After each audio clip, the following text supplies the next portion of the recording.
नमस्कार. अजितदादा आता आपल्यामध्ये नाही आहेत आणि दादांचे अंतिम दर्शन हे सर्व कार्यकर्त्यांना, सर्व लोकांना शक्य झाले नाही आहे. त्यामुळे दादांच्या ज्या अस्थी आहेत त्या गावोगावी लोकांच्या दर्शनासाठी नेत आहेत. तर त्यातलंच एक गाव म्हणजे आपलं कदमबाग वस्ती आणि आत्ता त्या अस्थी आपल्या ऑफिसमध्ये येतील. तर तुमच्या कामाची खाई छातीशी धरूनच या जगाचा निरोप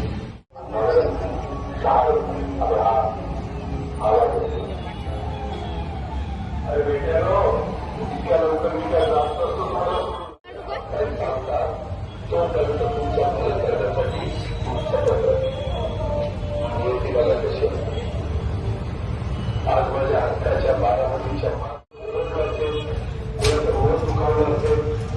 पण माझ्या त्या रागामागे फक्त एकच तर पडते की माझ्या सामान्य माणसाचं काम झालं पाहिजे.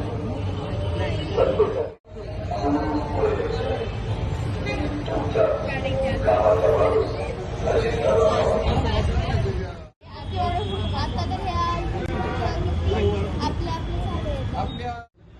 स्वर्गीय नंदराजीदादा पवार साहेबांना मागील 8 दिवसापूर्वी मागच्या गुरुवारी ज्याला आपण अतिशय काळाकुट्ट दिवस म्हणून संबोधित केला 28 जानेवारी दादांचं सकाळी 9 वाजता विमान अपघातामध्ये निधन झालं काय आणि संपूर्ण महाराष्ट्राच्या पायाखालची वाळू सरकली.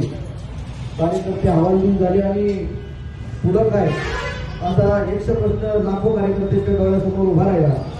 किंबहुना महाराष्ट्राची अपरिमित अशी हानी त्या निमित्तानं झाली. परंतु पवार कुटुंबाचे एक वैशिष्ट्य 2004 साली आदरणीय मोठे साहेब पवार साहेबांना कॅन्सर डिटेक्ट झाला आणि डॉक्टरांनी सांगितले की 6 महिने फक्त साहेब आपलं जीवन प्रवास राहील.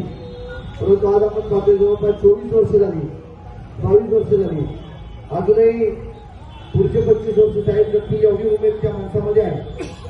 दादांची तीच परिस्थिती ती सकाळपासून रात्री 12 वाजेपर्यंत काम करणार. संपूर्ण कुटुंब हे समाजासाठी वाहून घेत लहान पवार परिवार. आपल्या सगळ्यांना ज्यावेळेस तिसऱ्या दिवशी सुनेत्रा वहिनींनी शपथ घेतली त्यावेळेस थोडेसे हळहळ वाटले की अरे असं कसं होऊ शकतं. परंतु माझा समाज उघडा पडला नाही पाहिजे, माझा जिल्हा उघडा नाही पडला पाहिजे. माझ्या राज्याची पोकळी भरून काढण्यासाठी आपला पती गेला तरी अतिशय डोंगरावर डोक्यावर असताना सुद्धा वहिनींनी शपथ घेतली आणि सरसावल्या. त्यांनी कार्यकर्त्यांना संदेश दिला की तुम्ही सुद्धा घरामध्ये बसू नका. खरं तर योगायोगाने निवडणुकीचा काळ असल्या कारणानं पाटील आपल्यासारखे असंख्य कार्यकर्ते लगेच कामाला लागले. आज खरं तर मला नंदू पाटलांचंही कौतुक करावं लागेल की त्यांचा आजचा दिवस हा विष्णुचिंतन सोहळ्याचा दिवस, वाढदिवस होतो दिवस. परंतु कुठलाही भूल न स्वीकारता माझ्या नेत्याचा वाढदिवस त्यांच्या स्मरणानं साजरा करण्यासाठी त्यांनी सकाळपासूनच आग्रह केला की दादा हा अस्थिकलश माझ्या वाढदिवसाची जर साजरा करतो त्या व्यासपीठावर यावा. आणि आपण आज सकाळीपासून ओळखतो की 7 वाजता थेऊरला सुरुवात केली. थेऊर, नायगाव, पेठ, गुंजीरवाडी, आळंदी, सरतवाडी, तरडवती, शिंदवणे, ओरळी, कांचन, टिळकरवाडी, खामगाव, टेक, भवरापूर, कोरेगाव, मूळ करून आता लोणी काळभोर आता 16वं शेवटचं गावातून आजच्या यात्रेचं कदम उपस्थित ठेवलेलं आहे. आपल्याला सगळ्यांना असं वाटत होतं की घटना घडली त्यावेळेस जावं, दादांना कडकडून मिठी मारावी, ओक्सा मोक्षी रडावं, दादांच्या गळ्यात पडून रडावं. परंतु दुर्दैवानं तो योग कुणाला झाला नाही. लाखो लोक आज राज्यातली दर्शनापासून, अंतिम दर्शनापासून वंचित राहिली. म्हणून महाराष्ट्र प्रदेश राष्ट्रवादी काँग्रेसनं दादांच्या जेवढ्या काय असतील त्या ठिकाणी मिळाल्या त्याचा सगळे कलश संपूर्ण 3 दिवस झालं पाटील राज्यभर फिरतायत. काल जिल्हा बँकेच्या वतीनं शंभूराजांच्या जवळ जुनापूरला अस्थि विसर्जन झाली. आता आपली 16 गावं ओळखल्यानंतर आपण नायगाव स्वतःवडी हद्दीमध्ये एका मुसोबा मंदिराजवळ रुद्राक्षाच्या वृक्षाचं झाड लावून या अस्थींचं विसर्जन त्या ठिकाणी करणार आहे. वरून सूचना आहेत खरंच आम्हाला नदीमध्ये पवित्र ठिकाणी विसर्जित करा. परंतु सगळ्याच कार्यकर्त्यांचा संतोषरावांचा यांचा सकाळपासून आग्रह झाला की आपण येताना ते झाड आपल्या डोळ्यासमोर दिसेल. त्या झाडाचं नाव सुद्धा आम्ही अजित वृक्ष ठेवायचं ठरवलंय. भविष्यात वहिनी ज्यावेळेस तीर्थावर होतील आणि या रोटी कधी जातील त्यावेळेस निश्चितपणे त्याचं नामकरण सोहळा आपण सगळे धार्मिक तालुक्याचे पदाधिकारी करणार आहोत. मी कदमबाग वस्तीतल्या सगळ्या माझ्या तरुण सहकाऱ्यांना विशेषतः पाटील आणि परिसरातल्या सगळ्या कार्यकर्त्यांना मनापासून धन्यवाद देईल. नेत्यावर आयुष्यभर तुम्ही मनापासून प्रेम केलं, परंतु कधी कधी नेता गेल्यानंतर प्रेम राहत नाही अशी परिस्थिती असताना नेत्याच्या पश्चात सुद्धा आज त्यांचा निष्ठा अस्तिकलच येणार म्हणजे दादाच माझ्या भागात येतात काय एवढा उत्साह मला दिवसभर सगळ्या 16 गावांमध्ये पाहायला मिळाला. सर्व तुम्ही दादांची अस्थि या ठिकाणी आलेली आपण सर्वांनी दर्शन घेऊन अतिशय आपला इतरांत करून दाखवलं मी राष्ट्रवादी काँग्रेसच्या तालुक्याचा अध्यक्ष राहताना सर्व माझ्या कुटुंब पश्चिम परिसरातील माता भगिनी तरुण सहकाऱ्यांचं ऋण व्यक्त करतो. आपला असंच प्रेम दादांच्या विचारावर राहू द्या आणि भविष्यात कधी आपल्याला संधी मिळेल त्यावेळी दादांच्या विचाराच्या जी काय आपली नेते मंडळी असतील त्यांना साथ द्या आणि दादांचे हात बळकट करा. दादा इथं जरी नसते तरी दादांनी घालून दिलेले विचार सुनेत्रा वहिनींच्या पाठीशी आपण सगळ्यांनी राहून पूर्ण करूया. मी पुन्हा एकदा आपल्या सगळ्यांचं ऋण व्यक्त करून पाटलांना विनंती करतो आपण तमाम कदम वापरते ग्रामवासी यांच्या वतीनं या ठिकाणी आदरांजली समर्पित करावी. धन्यवाद.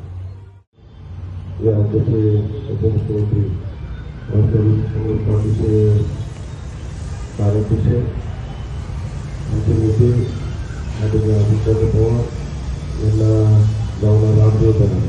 खरं तर आपल्या कुणालाच याच्यावरती विश्वास बसत नाही कारण आपण ज्यावेळेस बघतो त्या अजितदादांचा चेहरा आपल्या समोर येतो आणि काय हस्तक्षेपाचा आला किंवा आपल्याला प्रेरणा देणारा चेहरा खरं तर 8 दिवसापूर्वी अनंत विलीन झाले.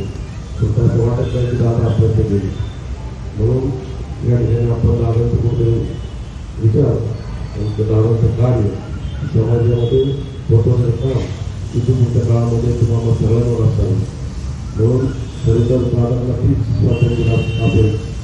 आज मी अनेक वर्ष या ठिकाणी मार्गदर्शन कार्यक्रम करतो परंतु आज असा वेगळा नाही की कार्यक्रम पूर्वी लोक आपले नेत्याला भेटायला जातो आपण परंतु आज खरं तर नेताच मला भेटायला लागला. त्याच्यात मला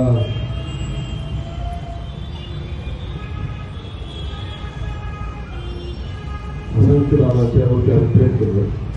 शेवटी दादा इथं येऊन आम्हाला आशीर्वाद देण्यासाठी वाढदिवसाच्या निमित्तानं आले तर दादा कधीच आपल्याला दिसणार नाही परंतु शेवटी त्यांचं नाव चव्हाण आपल्या या ठिकाणी नावाला लागली आम्हाला आशीर्वाद देण्यासाठी आली. खरं तर आम्ही दादाचं काय आयुष्यात उभे राहू आणि आज हा क्षण अतिशय वेगळा आहे म्हणून आपल्या सगळ्यांच्या वतीने या ठिकाणी दादांनी आपल्या गावाच्या वतीनं आणि समाजाच्या वतीनं अत्यंत भावपूर्ण संपर्क दिला आहे.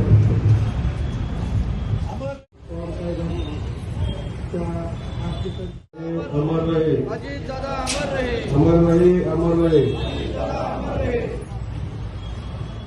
कुठल्याही छोट्या मोठ्या कामासाठी दादांना फोन केला तरी दादांनी त्याला प्रश्नांची उत्तरे दिले आणि ती कामं करून दिले. असा नेता परत आपल्याला मिळणारच नाही आणि अशा नेत्याला भरपूर श्रद्धांजली देताना म्हणून बेंगळूरून येते. आमच्या जातीय युवक कार्यकर्त्यांची मला वयाच्या 30व्या वर्षी उपनगराध्यक्षपद दिलं. कोण विश्वास ठेवणार आहे कोण एवढ्या मोठ्या कामाची संधी देणार आहे.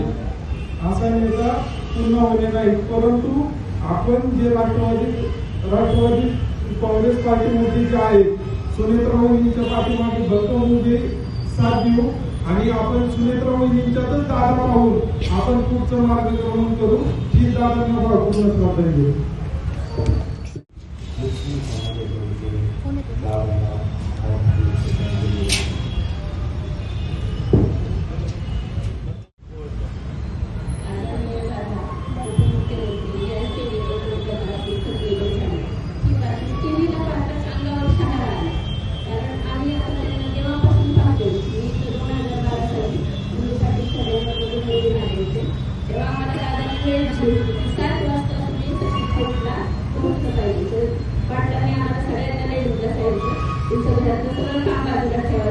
आपल्या आधी दादा हजर असतात कारण दादा वक्तशील म्हणजे दादा आणि घड्याळ म्हणजे दादा हे आपण सगळ्यांनी लक्षात ठेवलं पाहिजे आणि यामुळेच आपण घड्याळाला आणि सुनेत्रा वहिनीला याच्या पुढे अशीच खंबीर साथ दिली पाहिजे ज्या योगे त्यांना सुद्धा वाटलं पाहिजे की माझ्या दादांच्या पाठीमागं अख्खा पूर्ण महाराष्ट्र जसा उभा होता तसाच अजूनही आज महाराष्ट्र त्यांच्या पुढे उभा राहील आणि आपल्या सर्व माझ्या भगिनीच्या तर्फे आधी दादांना आदरांजली.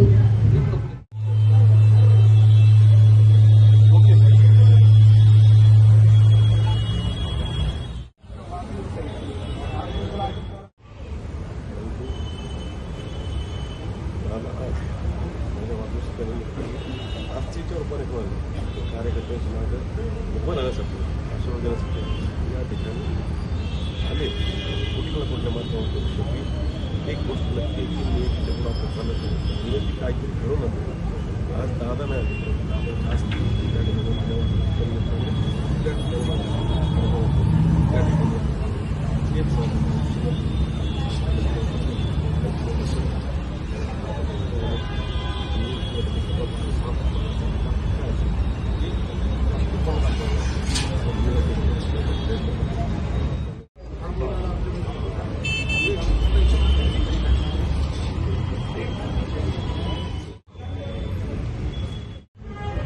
आणि मित्रपरिवाराच्या वतीने या ठिकाणी दादांच्या स्मृतीने या ठिकाणी उभारा देण्यासाठी एक चित्रफित तयार केलेली आहे. मी उपस्थितांना विनंती करतो आपण अगदी काही क्षणाची चित्रफित या ठिकाणी दाखवण्यात येणार आहे. ती आपण सर्वांनी स्क्रीनकडे सर्वांनी लक्ष द्यायचं, त्या ठिकाणी पाहायचं.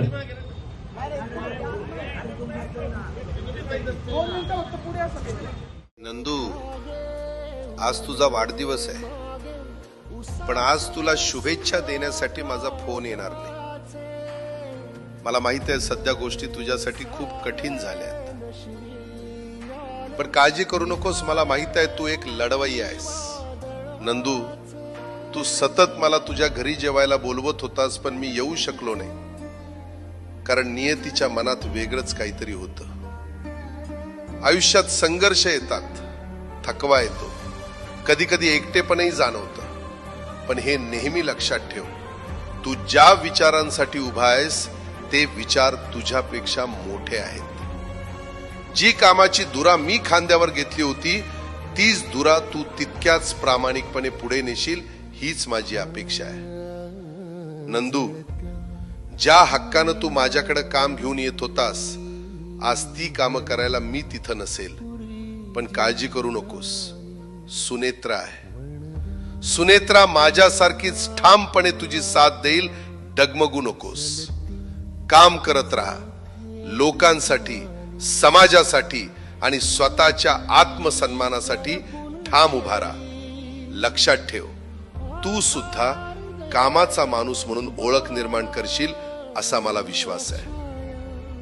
नंदू, आज मी जरी शरीरानं तुझ्या सोबत नसलो तरी माझे आशीर्वाद नेहमी तुझ्या पाठीशी आहेत. स्वर्गातून तुला वाढदिवसाच्या मनपूर्वक शुभेच्छा. सतत मजबूत राहा, सतत पुढे चालत राहा. तुझाच अजित दादा. सुटले धागे उरले मागे. तुझ्या सोबत नसलो तरी माझे आशीर्वाद नेहमी तुझ्या पाठीशी आहेत. स्वर्गातून तुला वाढदिवसाच्या मनपूर्वक शुभेच्छा. सतत मजबूत राहा, सतत. नंदू, तुझ्यापेक्षा मोठे आहेत. जी कामाची धुरा मी खांद्यावर घेतली होती तीच धुरा तू तितक्याच प्रामाणिकपणे पुढे नेशील, हीच माझी अपेक्षा आहे. नंदू, ज्या हक्कानं तू माझ्याकडे काम घेऊन येत होतास, आज ती कामं करायला मी तिथं